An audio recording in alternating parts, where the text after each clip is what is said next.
মাত্র 1 ঘন্টায় বুকে বসে যাওয়া কফ দ্রুত দূর করার ঘরোয়া কার্যকারী সিরাপ। পোস্টটি শেয়ার করতে ভুলবেন না। আশা করি অনেকেরই কাজে লাগবে।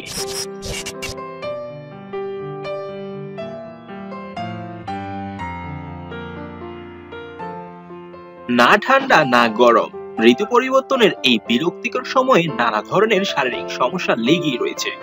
সবচাইতে বেশি যে সমস্যার সম্মুখীন কম বেশি সকলে হয়ে থাকেন তা হচ্ছে সর্দি কাশি। এবং এই ঝামেলা অনেক বেশি হয় যখন এই সর্দি কাশি বুকে বসে যায়। নানা ধরনের ওষুধেও এই যন্ত্রণাদায়ক সর্দি কাশির হাত থেকে রক্ষা পাওয়া যায় না। প্রাচীনকালের মানুষজনের এই ধরনের বুকে বসে যাওয়া সর্দি কাশির চিকিৎসায় ঘরোয়া প্রাকৃতিক পদ্ধতি ব্যবহার হতো বেশি।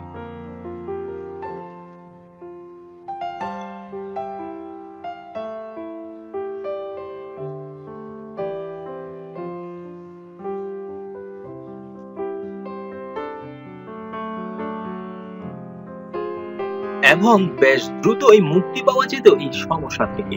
তাই আজকে জেনে নিন ঘরে তৈরি সম্পূর্ণ প্রাকৃতিক কফ সিরাপ তৈরির পদ্ধতি। সবচাইতে ভালো বিষয় হচ্ছে বাজারে যে সকল কফ সিরাপ পাওয়া যায় তা খেলে যে ঘুম ঘুম ভাব আসে, এই প্রাকৃতিক কফ সিরাপে এই ধরনের সমস্যা একেবারেই হয় না। এবং বেশ দ্রুত আপনি মুক্তি পেয়ে যাবেন বুকে জমে থাকা সর্দি থেকে। বিশেষ করে বাচ্চাদের জন্য এই বেশ কার্যকরী একটি প্রাকৃতিক ঔষধ।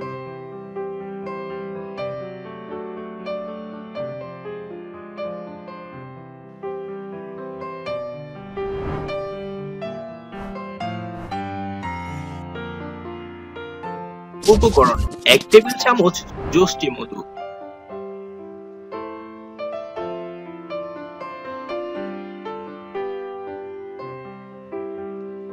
1 টেবিল চামচ তিল,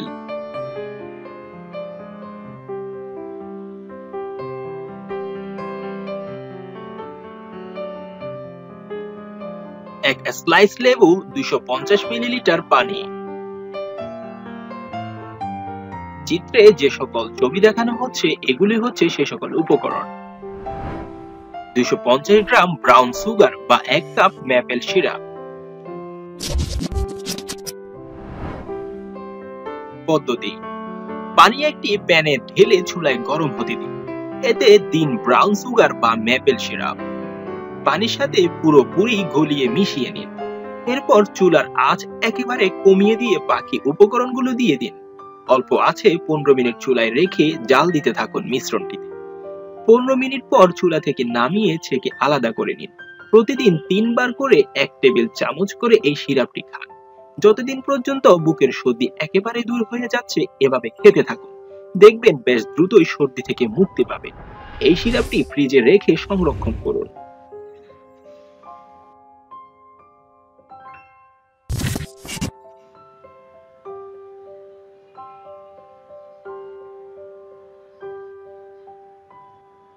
সবাইকে অসংখ্য ধন্যবাদ আমাদের এই ভিডিওটি দেখার জন্য। অবশ্যই আপনারা লাইক, কমেন্ট এবং শেয়ার করতে ভুলবেন না।